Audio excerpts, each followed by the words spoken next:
Hello students, welcome back to the YouTube channel of Akbar classes. Akbar classes के YouTube channel में आप सबका स्वागत है। आज के इस लेक्चर में हम लोग क्लास 9 के केमिस्ट्री को फिर से शुरू करने जा रहे हैं, जिसमें हम लोग पढ़ रहे थे basic concepts of chemistry. Basic concepts of chemistry में 3 पार्ट हमने डिस्कस कर चुके हैं। इन 3 पार्ट्स में जहाँ तक बात हो चुकी है, उसके बाद आपके चैप्टर में केमिकल रिएक्शंस को रिपीट किया गया। हमने लास्ट जो चैप्टर हमने पढ़ा था वो था nature of matter. Nature of matter में हमने केमिकल रिएक्शन को डिटेल पढ़ा दिया आपको। तो जिन बच्चों को लगता है कि मैं इस चैप्टर में केमिकल रिएक्शंस को फिर से डिस्कस क्यों नहीं कर रहा हूँ, क्योंकि ये दोबारा चीज़ें डिस्कस करके कोई फ़ायदा नहीं है। अगर आपको शौक़ है तो 2 पार्ट में, पार्ट 1 पार्ट 2 केमिकल रिएक्शंस हमने पढ़ाया है पिछले चैप्टर में, वहाँ आप प्लीज़ जाके पढ़ें। और आज के इस लेक्चर में हम क्या डिस्कस करेंगे इस चैप्टर का हम लोग लास्ट पार्ट डिस्कस करेंगे। And the most important part ये है solution and solubility. This is solution and solubility. ये 2 चीज़ें हम लोग डिस्कस करेंगे, सॉल्यूशन एंड सॉल्युबिलिटी। ओके, 2 चीज़ें हैं इसमें, एक है सॉल्यूशन, दूसरा है सॉल्युबिलिटी। तो सबसे पहले हमें जानना है कि ये सॉल्यूशन है क्या, और सॉल्यूशन हमारे लिए पढ़ना इतना इंपॉर्टेंट क्यों है। Why this solution is so important for us in chemistry. Solution इतना इम्पोर्टेंट क्यों है?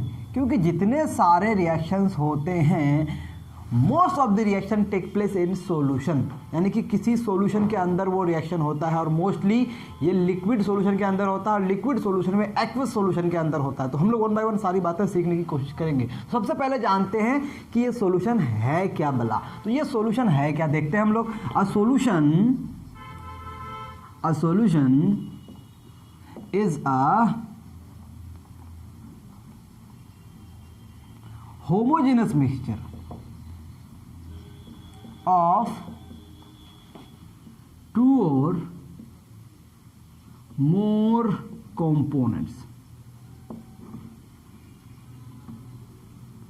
अब सब्सटेंसेस लिखिए आप, ज़्यादा अच्छा है। 2 or more than 2 substances। Okay, यहाँ तक बात क्लियर है। बहुत सिंपल डेफिनेशन है। क्या कहा जा रहा है? A solution is a homogeneous mixture of 2 और मोर देन 2 सब्सटेंसेस। 2 या 2 से ज़्यादा सब्सटेंसेस से जो मिक्सचर बनता है, अगर वो मिक्सचर होमोजेनस है तो उससे आप क्या कह देंगे? सॉल्यूशन कह देंगे। Now what do you mean by homogeneous? आप में से सारे बच्चों को पता होगा जो हमारे चैनल को फॉलो करते हैं, दे मस्ट नो। अगर आप 7th क्लास के लेक्चर्स देखे होंगे वहीं से आपको आइडिया लग जाएगा, 8th क्लास में देखेंगे वहाँ से भी आइडिया लग जाएगा, और 9th क्लास में तो हमने डिस्कस किया ही है नेचर ऑफ मैटर में। तो होमोजेनस मिक्सचर क्या है? Homogeneous mixture is a type of mixture in which components are uniformly mixed with each other. जब कंपोनेंट्स एक दूसरे के साथ यूनिफॉर्मली मिक्स्ड हो और कंप्लीटली मिक्स्ड हो, यूनिफॉर्म कंपोजिशन को ही हम लोग क्या कहते हैं? होमोजेनस कहते हैं। If a mixture has uniform composition throughout it, then the mixture is said to be homogeneous, and a solution is always homogeneous. Remember that, okay? इसे भूलना बिल्कुल नहीं है। अब एक सॉल्यूशन जो होता है, इसके पास जो उसके कंपोनेंट्स का प्रोपोर्शन होता है, इसमें एक सर्टेन लिमिट होता है। समझ में आ रही बात? इसमें आप अनलिमिटेड चीज़ें मिक्स नहीं कर सकते, यानी कि आप किसी पर्टिकुलर, इसमें कंपोनेंट्स होंगे। सबसे पहले हम लोग बात कर लेते हैं कंपोनेंट्स ऑफ, जो इसमें कंपोनेंट्स होते हैं, कौन कौन से कंपोनेंट्स? इसमें सब्सटेंसेस को कंपोनेंट्स बोलेंगे, कंपोनेंट्स ऑफ सॉल्यूशन। इसमें 2 कंपोनेंट होगा। एक कंपोनेंट का नाम होगा सॉल्यूट। ये सॉल्यूट क्या है? इसका प्रेजेंस जो होगा, प्रेजेंट इन स्मॉलर क्वांटिटी। जो स्मॉलर क्वांटिटी में प्रेजेंट हो उसको सॉल्यूट बोलेंगे। और दूसरा कंपोनेंट सॉल्वेंट, ऑब्वियस है, प्रेजेंट इन लार्जर क्वांटिटी। जो लार्जर क्वांटिटी में प्रेजेंट हो वो सॉल्वेंट, और जो स्मॉलर क्वांटिटी में प्रेजेंट हो वो solute. These are the components of solution. यहाँ तक बात क्लियर है। अब एग्जाम्पल देखते हैं सॉल्यूशन का। हम लोग एग्जाम्पल देखते हैं। एग्जाम्पल जैसा कि हमारे पास शुगर सॉल्यूशन है, शुगर सॉल्यूशन में जो सॉल्यूट है वो क्या है? शुगर है, क्योंकि sugar is present in smaller amount. और हमारे पास सॉल्वेंट है और ये सॉल्वेंट क्या है भाई, शुगर है। तो एक सॉल्यूट शुगर हो गया और सॉल्वेंट क्या हो गया, सॉल्यूट शुगर हो गया। क्या कर रहा हूं मैं यार, what am I doing. Solvent क्या हो गया, वाटर। वाटर में शुगर क्या है, डिजॉल्व है, तो आपको एक शुगर सॉल्यूशन मिला। उसी तरह से एयर भी एक तरह का सॉल्यूशन है, air is also a solution. Air में क्या है, सॉल्यूट क्या है और सॉल्वेंट क्या है। आप सबको पता है कि एयर एक होमोजेनस मिक्सचर है। क्यों, क्योंकि गैस का मिक्सचर हमेशा होमोजेनस होता है। द मिक्सचर ऑफ टू और more gases is always homogeneous, it means they are going to form a solution all the time. Solute क्या हो जाएगा, सॉल्यूट हो जाएगा ऑक्सीजन, जो 21% वॉल्यूम में पाया जाता है, और 78% वॉल्यूम में क्या पाया जाता है, N2 पाया जाता है, सॉरी N2, जो 78% वॉल्यूम में पाया जाता है। तो जिसका वॉल्यूम ज़्यादा है वो सॉल्वेंट हो गया, जिसका वॉल्यूम कम है वो हो गया सॉल्यूट। तो O2 is dissolve in N2, ये आप कह सकते हैं। तो ये हमारे पास सॉल्यूशन के एग्जाम्पल होते हैं। अब हम लोग आगे बढ़ते हैं, सॉल्यूशन में और चीज़ें देखते हैं। ठीक है जी, यहाँ तक बात समझ आ गई।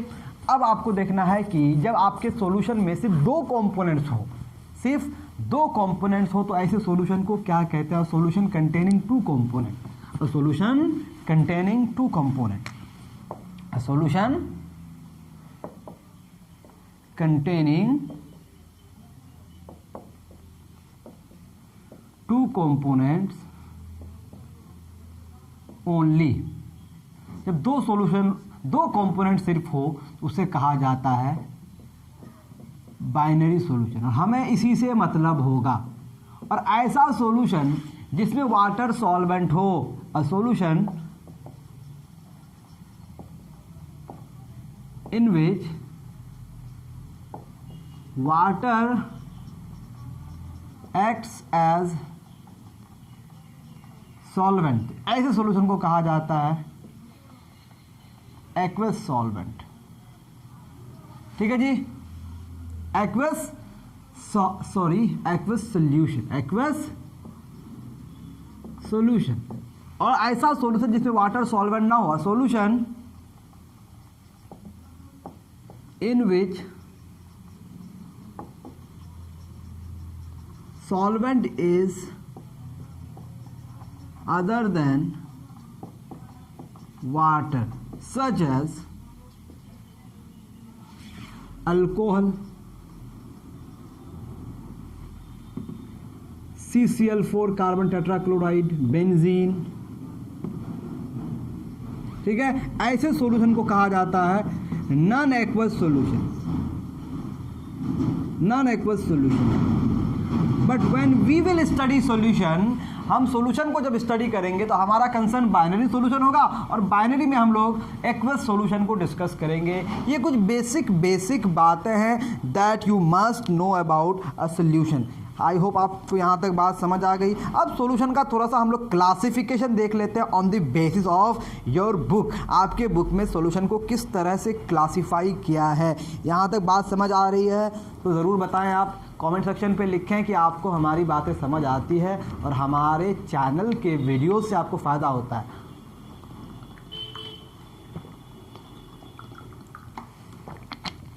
ओके, तो अब हम लोग देखेंगे क्या भाई, क्लासिफिकेशन ऑफ सॉल्यूशन। क्या देखेंगे, क्लासिफिकेशन ऑफ सॉल्यूशन। देखें, दो पार्ट हमें पढ़ने हैं, सॉल्युबिलिटी पढ़ना है और सॉल्यूशन पढ़ना है। तो पहले सॉल्यूशन खत्म कर ले, फिर सॉल्युबिलिटी पे आते हैं। Okay, classification of solution. देखें, a solution is classified on the basis of physical state of solvent। समझ में आ रहा है, solution is classified on the basis of physical state of solvent. और आपको मैं बता दूं, फिजिकल स्टेट ऑफ सॉल्वेंट जो होता है, physical state of solvent is the physical state of solution. Solution का फिजिकल स्टेट सॉल्वेंट के फिजिकल स्टेट ही होता है, यानी कि सॉल्वेंट का जो फिजिकल स्टेट होगा उसी फिजिकल स्टेट में हम लोग सॉल्यूशन के फिजिकल स्टेट को मानते हैं। इसीलिए जैसा सॉल्वेंट वैसा सॉल्यूशन। तो आपके पास 3 तरह के सॉल्यूशन होंगे। सबसे पहला सॉल्यूशन होगा लिक्विड सॉल्यूशन, ओके, जो सबसे कॉमन होगा लिक्विड सॉल्यूशन। फिर हमारे पास दूसरा सॉल्यूशन क्या होगा, सॉलिड सॉल्यूशन, सॉलिड सॉल्यूशन। तीसरा सॉल्यूशन क्या होगा, gaseous solution, okay, gaseous solution. अब लिक्विड सॉल्यूशन में क्या होगा, liquid solvent, liquid solvent. Solid solution में क्या होगा, ओके, इसके नीचे मैं लिखता हूं लिक्विड सॉल्वेंट इसमें यूज होगा, ओके। सॉलिड सॉल्यूशन में क्या होगा, सॉलिड सॉल्वेंट होगा। और गैसियस सॉल्यूशन में क्या होगा, गैस सॉल्वेंट, ओके। अब जब लिक्विड सॉल्वेंट हो तो हमारा सॉल्यूट क्या हो सकता है, सॉलिड भी हो सकता है, लिक्विड भी हो सकता है, गैस भी हो सकता है। तो इसमें फिर 3 अलग अलग टाइप हो जाएंगे, A number, B number, C number. A number, B number, C number क्या हो जाएगा, ए नंबर क्या हो जाएगा, liquid in liquid, liquid in liquid. दूसरा क्या हो सकता है, सॉलिड इन लिक्विड। तीसरा क्या हो सकता है, गैस इन लिक्विड। ये तीनों कॉमन है। एग्जाम्पल देखते हैं आप, इसका एग्जाम्पल देखते हैं, इसका एग्जाम्पल देखते हैं। Liquid in liquid, ethanol and water, ethanol and water. उसी तरह से हनी एंड वाटर, ठीक है। CCl4 in benzene, C6H6, C6H6 benzene है और CCl4 कार्बन टेट्राक्लोराइड। ये दोनों आपस में सॉल्युबल हैं, ओके। दोनों ही लिक्विड है, दोनों ही लिक्विड है। सॉलिड इन लिक्विड एग्जाम्पल, बहुत ज़्यादा एग्जाम्पल्स होगा। शुगर इन वाटर, बाकी एग्जाम्पल आप पर छोड़ते हैं हम लोग। बहुत सारे सॉल्ट वाटर में डिजोल्व हो जाते हैं, सॉल्युबल सॉल्ट जो होते हैं, NaCl इन, KCl इन, Na2CO3, बहुत सारे सॉल्ट होंगे। Gas in liquid, gas in liquid क्या हो जाएगा भाई, आप कार्बोनेटेड ड्रिंक पीते हैं, CO2 dissolve in water, HCl dissolve in water. ये सारे हो गए एग्जाम्पल्स। आई थिंक आपको बात समझ आ रही है। मैं चेक कर लूँ मेरी हैंडराइटिंग समझ आ रही है कि नहीं। चले, ये कुछ ज़्यादा छोटा हो जा रहा है, आई थिंक थोड़ा सा बड़ा लिखना पड़ेगा। चले, सॉलिड सॉल्यूशन। सॉलिड सॉल्यूशन में क्या होगा, सॉलिड सॉल्यूशन में क्या हो जाएगा, सबसे पहले आप लिख सकते हैं number A, solid in solid, solid का सॉलिड के साथ, सॉलिड का सॉलिड के साथ। इसका एग्जाम्पल क्या हो जाएगा, इसका एग्जाम्पल हो जाएगा एलॉयज। अब एलॉयज क्या है ये मैं आप पर छोड़ रहा हूँ, एलॉयज के बारे में आप डिस्कस करें प्लीज़। आप एलॉयज के बारे में पढ़ने की कोशिश करें। सारे के सारे एलॉयज क्या हैं, सॉलिड इन सॉलिड सॉल्यूशन हैं। बी नंबर, क्योंकि मैं एलॉय पढ़ाऊँगा अगर तो पूरा क्लास लग जाएगा। अगर आपको एलॉयज पढ़ना है तो मैं क्लास 8th में जो मिक्सचर का टाइप पढ़ाया हूँ, होमोजेनस हेट्रोजेनस, वहीं पे मैं एलॉयज को डिस्कस किया हूँ। प्लीज़ आप वहाँ जाके देख सकते हैं। अब क्या हो जाएगा, लिक्विड इन सॉलिड। हालांकि ये सही क्लासिफिकेशन है नहीं, लेकिन तब भी समझने के लिए ये ठीक है, समझ सकते हैं आप। Hydrated crystalline salt, hydrated crystalline salt. हालांकि ये सॉलिड बन जाता है, लेकिन इसमें फॉर एग्जांपल इसमें देख सकते हैं हाइड्रेटेड क्रिस्टलाइन सॉल्ट में एग्जांपल में देख सकते हैं जैसा कि like Na2CO3 into 10H2। Actually ये क्रिस्टल के फॉर्म में होता है, लेकिन इसको इस बुक में क्लासिफाई किया गया है लिक्विड इन सॉलिड के फॉर्म में, क्योंकि वो लिक्विड के से बाहर निकाला जाता है क्रिस्टलाइन करके। Number C, gas in solid, gas in solid. इसका एग्जाम्पल बहुत ही कॉमन है, H2 gas adsorbed at the surface of palladium, palladium एक मेटल है, उस मेटल से हाइड्रोजन गैस को जब पास करते हैं और मेटल को हीट करते हैं तो हाइड्रोजन गैस उसके सरफेस पे एड्जॉर्ब कर जाता है। इस एड्जॉर्प्शन में एक होमोजेनिटी होती है, कहीं ज़्यादा कहीं कम नहीं, बराबर लेयर बनेगा तो वो एक होमोजेनस मिक्सचर बनाएगा, मतलब कि वो सॉल्यूशन बनाएगा। और गैसियस सॉल्यूशन में सिर्फ हम लोग पढ़ेंगे gas in gas, gas gas में, और gas in gas always homogeneous होता है। This is always homogeneous. इस सब केस में वो हेट्रोजेनस भी हो सकता है, कुछ कुछ एग्जांपल्स ऐसे हो सकते हैं जो हेट्रोजेनस हो, यानी कि वो सॉल्यूशन ना हो। लिक्विड इन लिक्विड कभी हेट्रोजेनस हो सकता है, तो वो ऑयल इन वाटर जैसा कि होता है, लेकिन गैस इन गैस हमेशा क्या होगा, ऑलवेज होमोजेनस। आई थिंक आप मेरी बात समझ पा रहे। इसका एग्जाम्पल क्या है भाई, सबसे कॉमन एग्जाम्पल मैंने शुरू में ही दे दिया, air. Air is an example of gas in gas solution. ये था एक बेसिक क्लासिफिकेशन किसका भाई, हमारे पास बेसिक क्लासिफिकेशन किसका था। देखें, जहाँ हैंडराइटिंग समझ नहीं आ रही है आप प्लीज़ क्या कर सकते हैं, मेरी बातों पे ध्यान दे सकते हैं, वहाँ से आपको समझ आ जाएगा। अब से मैं कोशिश करूँगा कि थोड़ा सा बड़ा लिखूँ। ओके, चलें, यहाँ तक मामला हो गया क्लियर, ठीक है जी।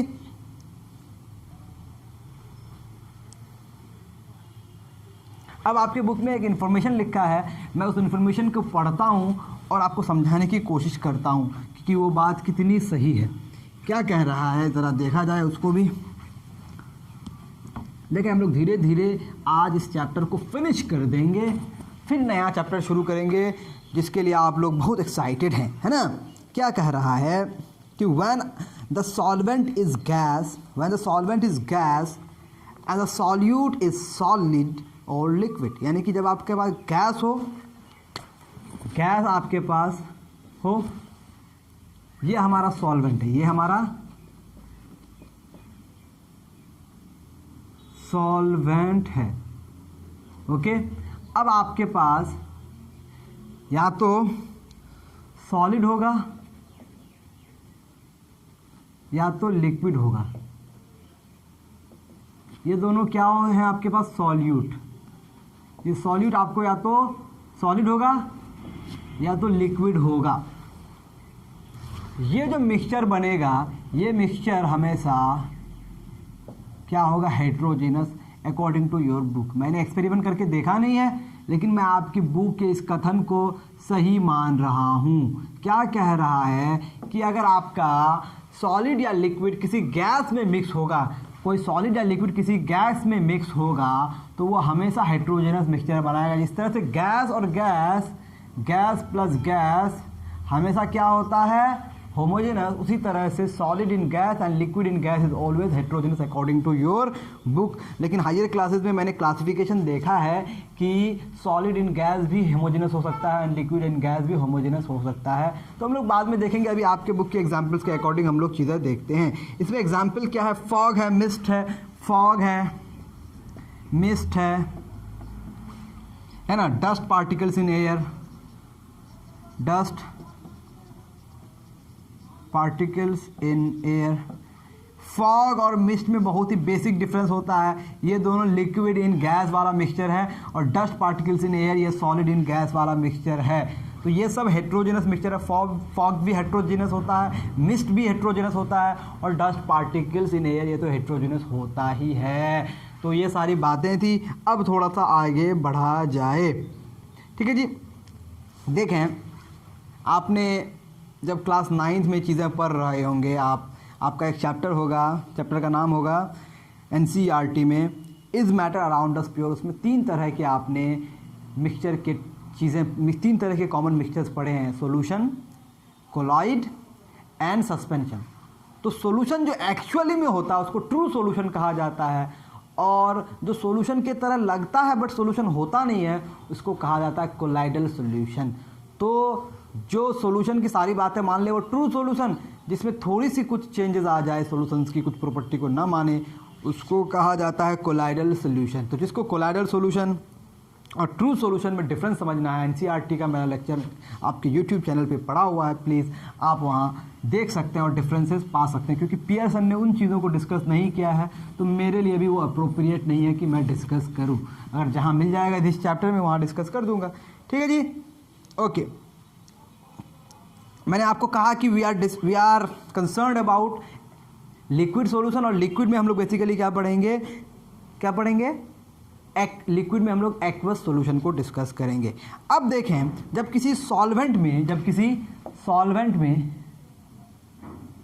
सॉल्यूट को ऐड करते हैं, मतलब सॉल्वेंट प्लस सॉल्यूट जो होता है ये क्या बनता है भाई, सॉल्यूशन बनता है।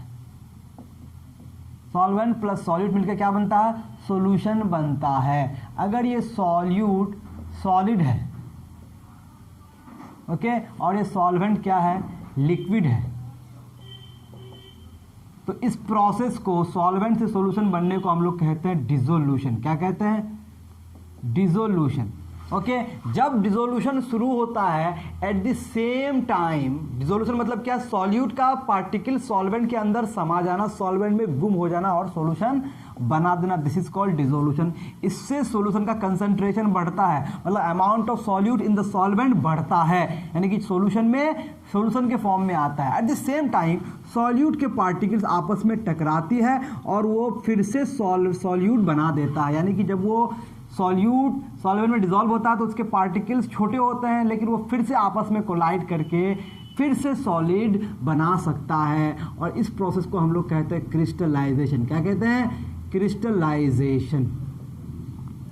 क्या कहते हैं भाई, क्रिस्टलाइजेशन। तो एक प्रोसेस सॉल्यूट का सॉल्वेंट में डिसॉल्व होना, डिसोल्यूशन, और सॉल्यूशन से फिर से सॉल्यूट और सॉल्वेंट बन जाना, अलग अलग हो जाना, इज कॉल्ड क्रिस्टलाइजेशन। और दोनों ही प्रोसेस एक रेट से हो जाता है जब आपका सॉल्यूशन क्या बन जाता है, सैचुरेटेड सॉल्यूशन बन जाता है।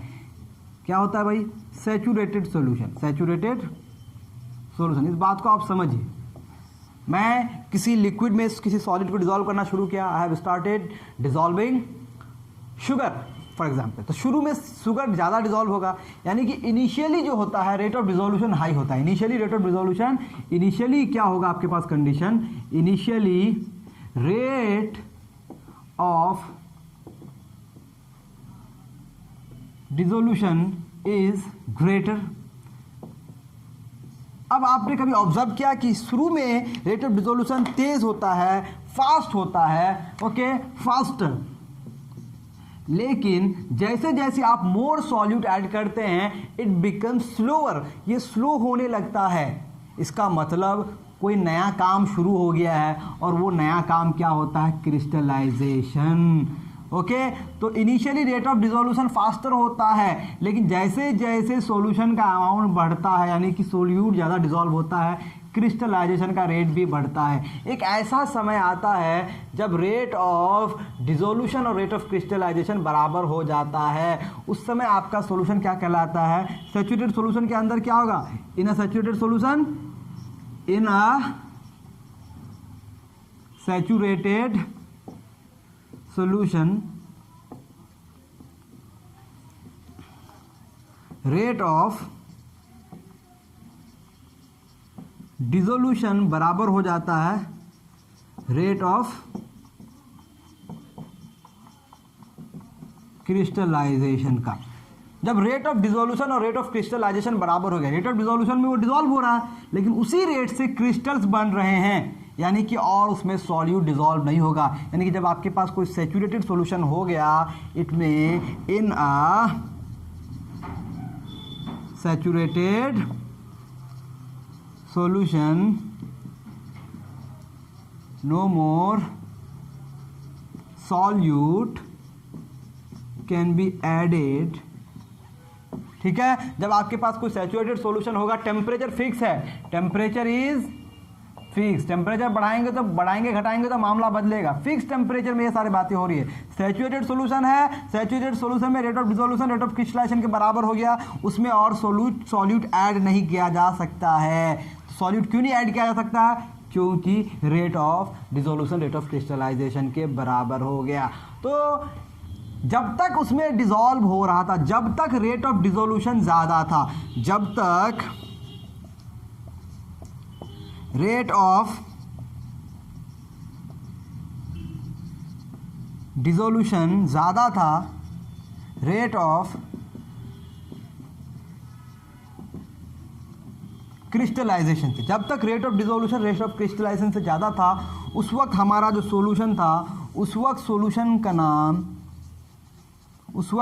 का नाम क्या हो जाएगा? Unsaturated solution. क्या नाम हो जाएगा? Unsaturated solution. यानी कि इसमें जब तक रेट ऑफ डिसोल्यूशन ज़्यादा है आप सॉल्यूट ऐड कर सकते हैं, और जब तक सॉल्यूट ऐड कर सकते हैं तब तक आपका सॉल्यूशन का नाम है अनसैचुरेटेड सॉल्यूशन। और जब rate of dissolution rate of crystallisation के बराबर हो जाएगा तब आपका सॉल्यूशन सैचुरेटेड हो जाएगा। यानी कि हर सॉल्वेंट में एक particular amount of solute he add हो सकता है, उससे ज़्यादा ऐड नहीं हो सकता है। और जब मैक्सिमम डिसॉल्व हो जाए, जब मैक्सिमम आपने डिसॉल्व कर दिया तब आपका सॉल्यूशन क्या हो गया? Saturated solution. तो सैचुरेटेड सॉल्यूशन में इन मैक्सिमम सॉल्यूट डिसॉल्व होता है, maximum amount of solute is present. जब maximum amount of solute present हो उसी सॉल्यूशन को सैचुरेटेड कहते हैं। सैचुरेटेड सॉल्यूशन में तीन बातें हैं, उसमें सॉल्यूट ऐड नहीं हो सकता है, उसमें मैक्सिमम डिसॉल्व है, मैक्सिमम डिसॉल्व है तो सॉल्यूट ऐड नहीं हो सकता है। सॉल्यूट ऐड क्यों नहीं हो सकता है? क्योंकि डिसोल्यूशन का रेट क्रिस्टलाइजेशन के रेट के बराबर हो गया। अब डिसोल्यूशन क्या है? जब सॉल्यूट सॉल्वेंट में डिसॉल्व होता है that process is called dissolution. Solute का कंसंट्रेशन बढ़ रहा है, डिसोल्यूशन हो रहा है। जैसे जैसे आप मोर सॉल्यूट ऐड करते हैं रेट ऑफ डिसोल्यूशन कम होता जा रहा है, मतलब एक ऑपोजिट प्रोसेस शुरू होता है दैट इज कॉल्ड क्रिस्टलाइजेशन। उस क्रिस्टलाइजेशन प्रोसेस में क्या होता है? एक सॉल्यूट पार्टिकल दूसरे सॉल्यूट पार्टिकल से कोलाइड करता है। आफ्टर दिस कोलिजन उसमें क्रिस्टल्स बनने लगते हैं। क्या बनने लगते हैं? क्रिस्टल्स बनने लगते हैं। और इन्हीं क्रिस्टल के फॉर्मेशन को हम लोग क्रिस्टलाइजेशन कहते हैं। एक ऐसा समय आता है जब रेट ऑफ डिसोल्यूशन और रेट ऑफ क्रिस्टलाइजेशन बराबर हो जाता है। At that condition no more solute can be added. उस कंडीशन पे और सॉल्यूट ऐड नहीं हो सकता है। उस समय आपने सॉल्यूशन का नाम दे दिया सैचुरेटेड सॉल्यूशन। बिफोर सैचुरेटेड, उससे पहले हर एक पॉइंट पे सॉल्यूशन का नाम है अनसैचुरेटेड सॉल्यूशन। और उस समय रेट ऑफ डिसोल्यूशन ज़्यादा होता है रेट ऑफ क्रिस्टलाइजेशन से, और आपका उसमें सॉल्यूशन में आप अमाउंट डिसॉल्व कर सकते हैं। जब अमाउंट डिसॉल्व नहीं कर सकते हैं सैचुरेटेड, जब नहीं कर सकते हैं तो अनसैचुरेटेड। आई थिंक मैंने आपको बातें समझा दी। अब आपका सैचुरेटेड सॉल्यूशन मिल गया। इस सैचुरेटेड सॉल्यूशन को अगर आप हीट करके और सॉलिड ऐड कर देंगे, यानी कि हाइयर टेम्परेचर में अगर और सॉलिड ऐड कर देंगे तो क्या हो जाएगा? उसको आप सुपर सैचुरेटेड नाम देंगे। सुपर सैचुरेटेड एक कोई नई केमिस्ट्री के कॉन्सेप्चुअल बात नहीं है, लेकिन इसको आप पढ़ सकते हैं कि हाइयर टेम्परेचर में और भी अगर सॉलिड ऐड कर दिए,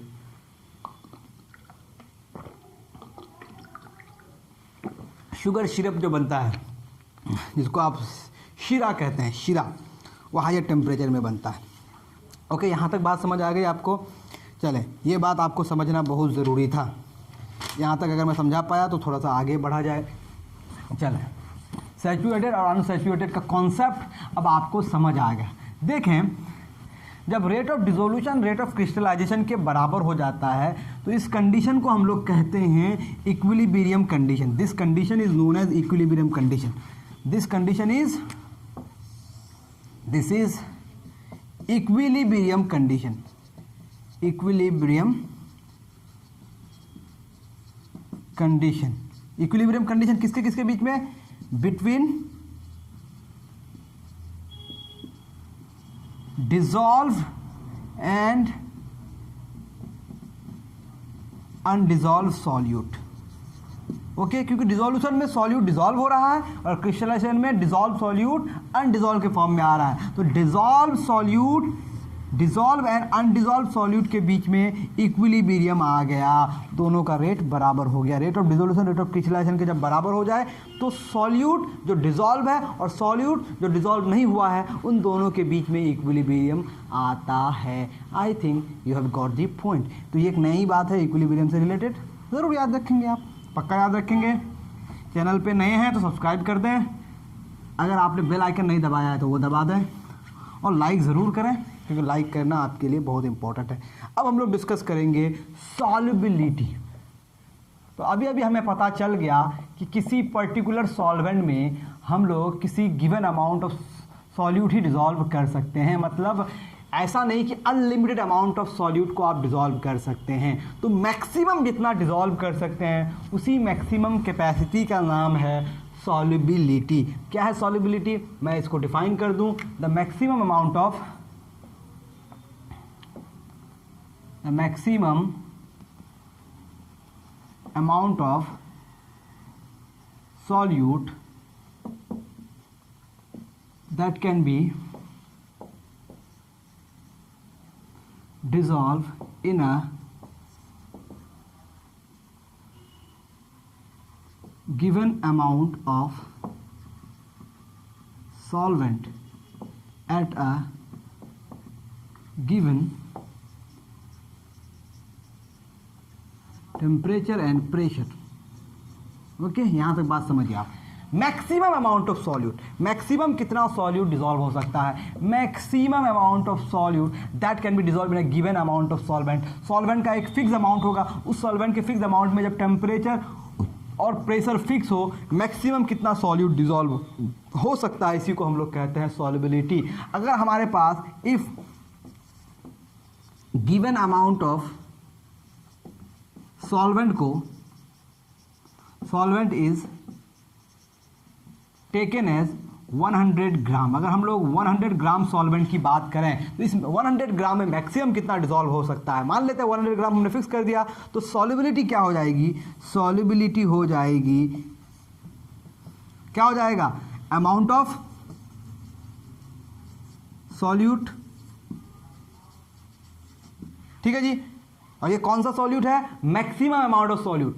देखें सॉल्युबिलिटी कब कैलकुलेट किया जाएगा, जब आपके पास सैचुरेटेड सॉल्यूशन होगा, जब मैक्सिमम डिसॉल्व होगा. तो maximum amount of solute divided by क्या हो गया, अमाउंट की जगह आप मास लिख के तो ज़्यादा बेहतर है, मास of solute divided by mass of solution लिखें या सॉल्वेंट लिखें, क्योंकि हम लोग किसी सॉल्वेंट में निकालते हैं सॉल्युबिलिटी. तो अब सॉल्वेंट कितना है 100 ग्राम, तो 100 से मल्टीप्लाई कर देंगे. तो आप कह सकते हैं सॉल्युबिलिटी को डिफाइन ऐसे भी कर सकते हैं mathematically, maximum amount of solute, maximum amount of solute present in 100 gram of solvent. 100 gram solvent में कितना सॉल्यूट मैक्सिमम प्रेजेंट है, उसी मैक्सिमम अमाउंट का नाम है सॉल्युबिलिटी. आई थिंक मेरी बात आपको समझ में आ गई होगी. लेकिन टेम्परेचर क्या होगा, at a fixed temperature, at a fixed temperature. ये बहुत इंपॉर्टेंट बात है, टेम्परेचर और प्रेशर बहुत इंपॉर्टेंट है आपके लिए. अब हम लोग देखेंगे कि वो कौन कौन से फैक्टर्स हैं जिस पर सॉल्युबिलिटी डिपेंड करता है. उससे पहले आपके बुक में एक छोटा सा क्वेश्चन है, let's solve this question then we will move forward. यहाँ तक बातें समझ आ रही है तो ज़रूर बताएं, अपनी राय ज़रूर दें कि यस हमें बात समझ आ रही है. तो समझना आपके लिए बेहद इम्पोर्टेंट है. फिर से बोर्ड ख़राब हो रहा है और बोर्ड ख़राब होने से फिर मामला ख़राब हो जाएगा. थोड़ा अच्छा से साफ़ कर दें, इसका मतलब हमें ग्रीन पेन यूज़ नहीं करना है, दैट्स द इंडिकेशन. ओके, थोड़ी सी मेहनत कर ली जाए, थोड़ा देख लिया जाए बोर्ड की शक्ल कैसी है. आई थिंक यहाँ तक क्लियर है मामला. थोड़ा बड़ा बड़ा लिखेंगे तो और क्लियर हो जाएगा. चलिए अब मैं सिर्फ ब्लैक का यूज़ करूँगा. क्वेश्चन क्या है, 25 gram of saturated solution of NaCl. क्या बोला है, क्वेश्चन क्या है, 25 gram of NaCl saturated solution है, NaCl saturated solution, NaCl saturated solution at 25 degree Celsius, at 25 degree Celsius. 25 degree Celsius पे आपके पास 25 ग्राम क्या क्या है, सैचुरेटेड सॉल्यूशन है. When evaporated to dryness, when evaporated to dryness. आप इसको इवापोरेट करेंगे तो ड्राई हो जाएगा, dryness. Leaves 5 gram of solid, leaves 5 gram of solid. क्या बोला है, calculate the solubility of NaCl, calculate the solubility of NaCl. NaCl देखें आपके पास 25 ग्राम सैचुरेटेड सॉल्यूशन है, उस 25 ग्राम सैचुरेटेड सॉल्यूशन को 25 डिग्री सेल्सियस में आपके पास है, जब उसको आप इवापोरेट किए तो आपको 5 ग्राम सॉलिड दिया, यानी कि मास ऑफ सॉल्यूट कितना है? सैचुरेटेड सॉल्यूशन है, ध्यान रहे कैसा सॉल्यूशन है? सैचुरेटेड सॉल्यूशन, मतलब मैक्सिमम डिसॉल्व है। सैचुरेटेड सॉल्यूशन में मास ऑफ सॉल्यूट कितना है? 5 ग्राम है, क्योंकि 5 ग्राम हमें सॉलिड बाद में मिला। और मास ऑफ सॉल्यूशन कितना है भाई? मास ऑफ सॉल्यूशन कितना है? मास ऑफ सॉल्यूशन हमारे पास है 25 gram, but we need mass of solvent. Mass of solvent तो कितना हो जाएगा? 25 minus 5 that is 20 gram. Now the solubility बराबर क्या हो जाएगा? Mass of solute divided by mass of solvent into 100। 25 times 5 5 जा 25, तो 25, क्योंकि सॉल्युबिलिटी को हम लोग 100 ग्राम में निकालते हैं तो इसको आप परसेंट भी लिख सकते हैं, तो सॉल्युबिलिटी 25% भी आप लिख सकते हैं एट 25 डिग्री सेल्सियस। ठीक है, यही हो गया सॉल्युबिलिटी। तो आपके पास 25 ग्राम प्रेजेंट होगा। कितना मतलब? 25 ग्राम सॉल्यूट होगा मैक्सिमम,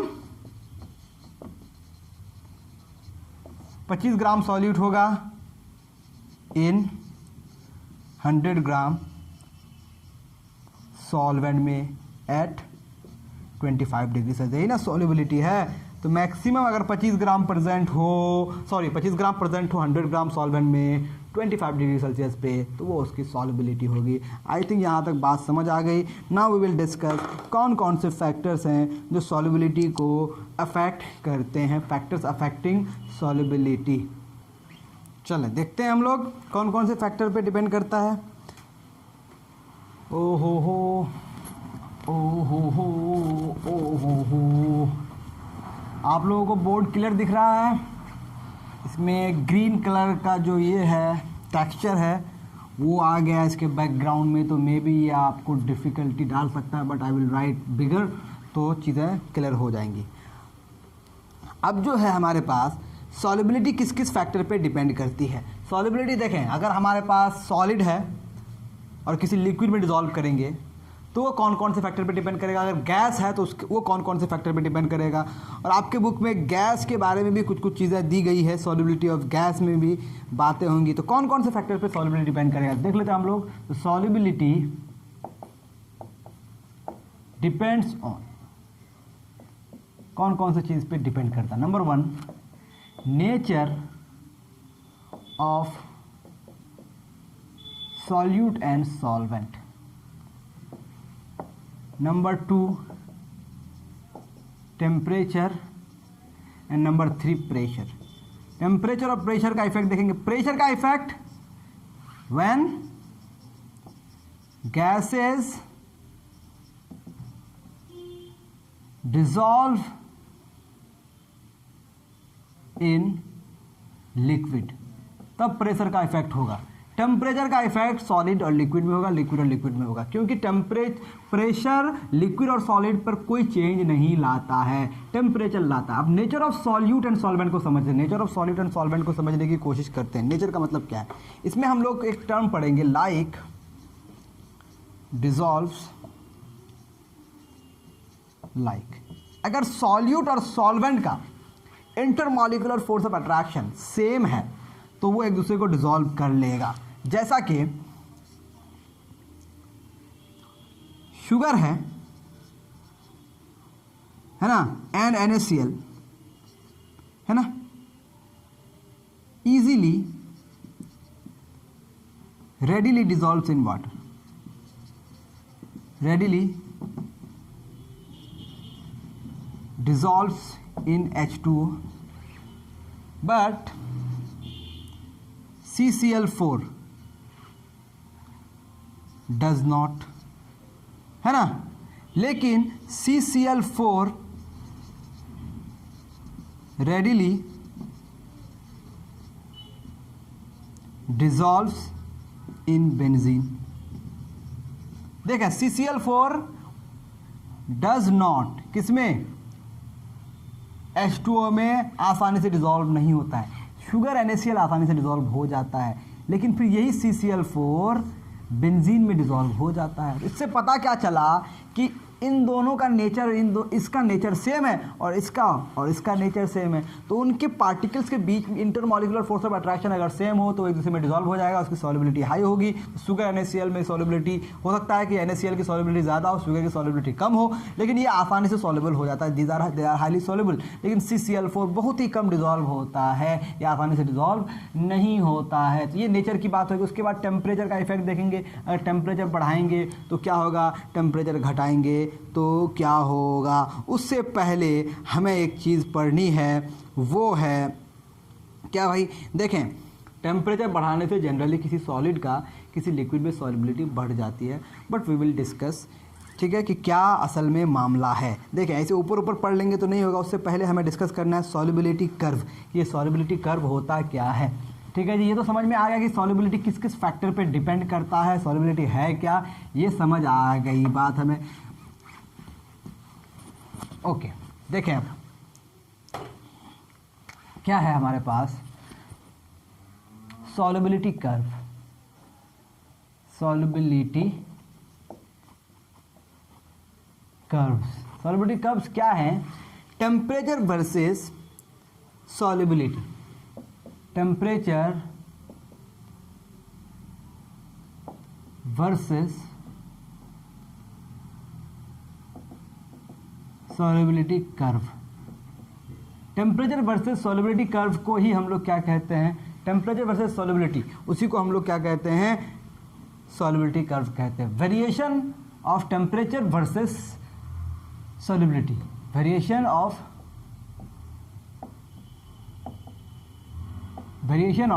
टेम्परेचर वर्सेस सॉल्युबिलिटी, उससे जो कर्व्स बनते हैं उसी कर्व्स को हम लोग कहते हैं सॉल्युबिलिटी कर्व। आपके बुक में एक सॉल्युबिलिटी कर्व बनाया हुआ है, let me draw the solubility curve for you, ठीक है जी। एक तरफ आपको लिया गया है टेम्परेचर, एक तरफ लिया गया है टेम्परेचर, है ना। टेम्परेचर कितने डिग्री सेल्सियस में लिया गया, इन डिग्री सेल्सियस में लिया गया, इन डिग्री सेल्सियस, ठीक है जी। कहाँ से शुरू किया, 0 डिग्री सेल्सियस से, उसके बाद क्या क्या लिया गया, 20, उसके बाद 40, 60, 80, 100, 40, 60, हम लोग बस उसको एक्सप्लेन करेंगे, 80 एंड 100। इधर लिया गया सॉल्युबिलिटी, इधर क्या लिया गया है, सॉल्युबिलिटी कितना कितना लिया गया है, देखिए 100 ग्राम में सॉल्युबिलिटी को कैलकुलेट किया गया, याद रखिएगा, हम लोग 100 ग्राम में सीख भी गए हैं। 20, उसके बाद 40, 60, 80, 100, 40, 60, 80, 100। ओके, कुछ अलग अलग कर्व्स बने हुए हैं। ये सबसे पहला कर्व हम बनाते हैं, देखो ये कर्व है, ये कर्व है KCl का। उसके बाद एक कर्व है, ओके, ये कर्व है किसका, K2SO4 का, उसके सामने मैं लिख दे रहा हूँ, ठीक है। इसका 20 से ऊपर एक कर्व है जो सीधा जा रहा है, वो सोडियम क्लोराइड का है, ये NaCl का है, ओके। उसके बाद ये पोटाशियम क्लोरेट का है, पोटाशियम क्लोरेट ClO3, ओके।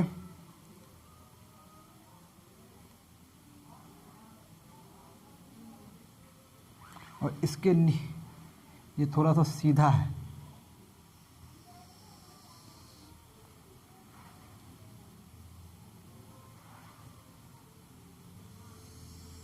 एक यह है KCl, दिस इज KCl,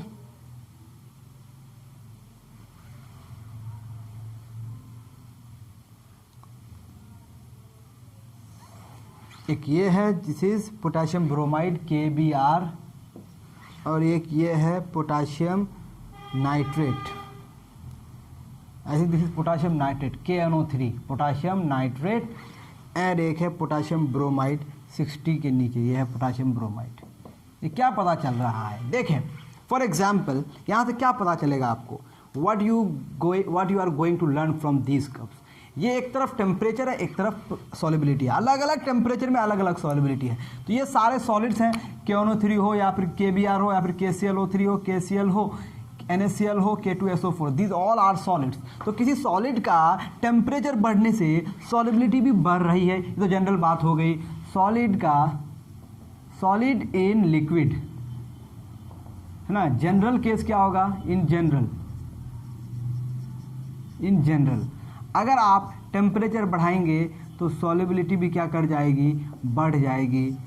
लेकिन सारे का टेम्परेचर एक तरह से बढ़ाने से एक ही तरह से उसकी सॉलिबिलिटी नहीं बढ़ेगी, कोई ऐसे बढ़ रहा है, कोई ऐसे बढ़ रहा है, कोई ऐसे बढ़ रहा है, कोई ऐसे बढ़ रहा है, सबका अलग अलग है, सबका नज़रिया अलग अलग है, सबकी बातें अलग अलग हैं। फॉर एग्जाम्पल आपको 20 डिग्री सेल्सियस में आपको किसको चेक करना है, मान लेते हैं K2SO4 को चेक करना है 20 डिग्री सेल्सियस पे, ये पॉइंट हो गया। तो 20 डिग्री सेल्सियस पे इसकी सॉलिबिलिटी कितनी हो जाएगी, 20 डिग्री सेल्सियस पे हम लोग क्या चेक कर रहे हैं, सॉलिबिलिटी ऑफ K2SO4। K2SO4 की सॉलिबिलिटी लगभग 10 है, उसी 20 डिग्री सेल्सियस पे KClO3 की सॉलिबिलिटी कम है, यानी कि सेम टेम्परेचर में किसी दो सॉल्यूट की सॉलिबिलिटी को आप चेक कर सकते हैं, कंपेयर कर सकते हैं। सॉलिबिलिटी ऑफ टू और more solute at the same temperature at a given solvent can be determined with the help of solubility curve। समझ में आ रही बात। और अलग अलग टेम्परेचर में एक ही सॉल्यूट की क्या क्या सॉलिबिलिटी हो सकती है, ये भी सॉलिबिलिटी कर्व बताता है। तो सॉलिबिलिटी कर्व क्या क्या बता रहा है, नंबर 1, अलग अलग टेम्परेचर में किसी सॉल्वेंट में किसी सॉल्यूट की सॉलिबिलिटी क्या क्या होगी, और किसी एक टेम्परेचर में अलग अलग सॉल्यूट का किसी एक सॉल्वेंट में कितनी सॉलिबिलिटी होगी, किसका ज़्यादा होगा, किसका कम होगा, ये पता कर सकते हैं। इसकी मदद से आप क्रिस्टलाइजेशन मेथड को अप्लाई कर सकते हैं। फ्रैक्शनल क्रिस्टलाइजेशन में क्या होता है, जिसकी सॉलिबिलिटी हाई होती है वो बाद में क्रिस्टल बनते हैं, जिसकी सॉलिबिलिटी कम होती है वो पहले क्रिस्टल बन जाते हैं। फॉर एग्जाम्पल आप ठंडा करेंगे, इन दोनों को ठंडा करेंगे, ठीक है जी, तो इसकी सॉलिबिलिटी देखिए घट नहीं रही है, लेकिन इसकी सॉलिबिलिटी बहुत धड़ाधड़ घट रही है। तो इसका टेम्परेचर जब घटाना शुरू करेंगे तो इसकी सॉलिबिलिटी बहुत जल्दी घट जाएगी। इसका मतलब ये पहले क्रिस्टल बन जाएगा, ये बाद में क्रिस्टल बनेगा, क्योंकि इसकी सॉलिबिलिटी हाई है। देखें इस टेम्परेचर में मान लेते देखते हैं, इस टेम्परेचर में देखें, इस टेम्परेचर में टेम्परेचर 60 देखते हैं, 60 डिग्री टेम्परेचर में 60 में ये इसकी सॉलिबिलिटी है, ये इसकी सॉलिबिलिटी है किसकी, KNO3 की, और 60 पे ये इसकी सॉलिबिलिटी है। तो जब आप 60 डिग्री सेल्सियस पे लाएंगे तो 60 डिग्री सेल्सियस पे आपका कौन डिजॉल्व रहेगा, KBr तो डिजॉल्व रहेगा, लेकिन KNO3 क्या बन जाएगा, क्रिस्टल बनना शुरू हो जाएगा। तो हम ये कहते हैं कि अलग अलग सेम टेम्परेचर में अलग अलग सॉल्यूट की क्या सॉलिबिलिटी होगी, ये आप पता कर सकते हैं, और एक ही सॉल्यूट की अलग अलग टेम्परेचर में क्या क्या सॉलिबिलिटी होगी ये पता कर सकते हैं। सॉलिबिलिटी कब से, सॉलिबिलिटी कब क्या है, variation of temperature versus solubility. Solubility और टेम्परेचर किस तरह से वेरी करता है, this is called solubility curve. Okay, यहाँ तक बातें समझ आ गई आपको। अब देखें एक और कर्व है सॉलिबिलिटी का, वो हम लोग बना लेते हैं और फिर चीज़ें हम लोग समझ जाएंगे। अब इसके बाद एक और टॉपिक है, हम बहुत तेज़ पढ़ते हैं, जब पियर्सन पढ़ते हैं तो you have to be very very active. क्या है हमारे पास, ये वाला है, ठीक है जी। एक तरफ सॉलिबिलिटी है, एक तरफ सॉलिबिलिटी है, एक तरफ टेम्परेचर है। ओके, इसमें दो ग्राफ है, दो कर्व्स हैं, ठीक है जी। ऐसा है हमारा,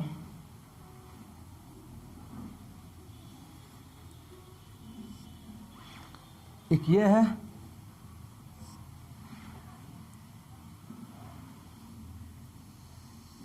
और एक ये है। ये हमारा कैल्शियम सल्फेट के लिए है, और ये हमारा Na2SO4 यहाँ तक इंटू 10H2O, ठीक है जी, और ये बन गया Na2SO4।